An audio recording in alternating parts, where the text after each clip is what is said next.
هغوی تر لږ ځنډه یو بل ته کتل او چوپ وو. بیا سلمان وویل سعیده څو شېبې وړاندې زما په خیال کې هم نه راګرځېدل چې د څو کسانو ګناه به ټول ولس د مرګ دروازې ته ورسوي. سعید ځواب ورکړ دا څو کسان زموږ د ډله ایزې ګناه سزا ده. د هرې لارې یو وروستی منزل وي. موږ چې له پیړیو په کومه لار روان وو د هغې وروستی منزل او پړاو له دې پرته بل نشو کېدی. پر موږ په ناخبرۍ کې ناڅاپي دا مصیبت نه دی رانازل شوی بلکې یو ګام وړاندې تللي یو او دې پړاو ته رارسېدلي یو. موږ د دې اور لپاره په خپلو لاسونو باندې خس راټول کړی دی.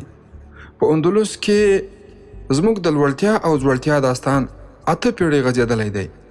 موږ ته معلومه ده چې کله په نیغه لار روان وو پروردګار څه وړ وپاللو او چې کله مو د ټولنیزو غوښتنو څخه مخ واړاوه نو څومره قیامتونه راباندې راکوز شول.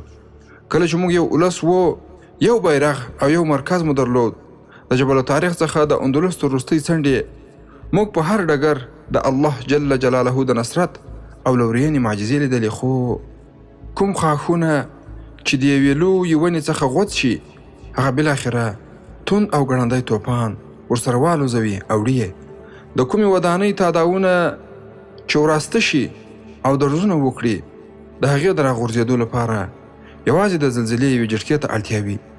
زموږ د یووالي یوازینی بنسټ دین و او موږ پوهېدو چې څومره زموږ عقیدوي بنیاد کمزوری کېږي هومره به موږ تیت پرک او د یو مرکز نه لرونکي وو.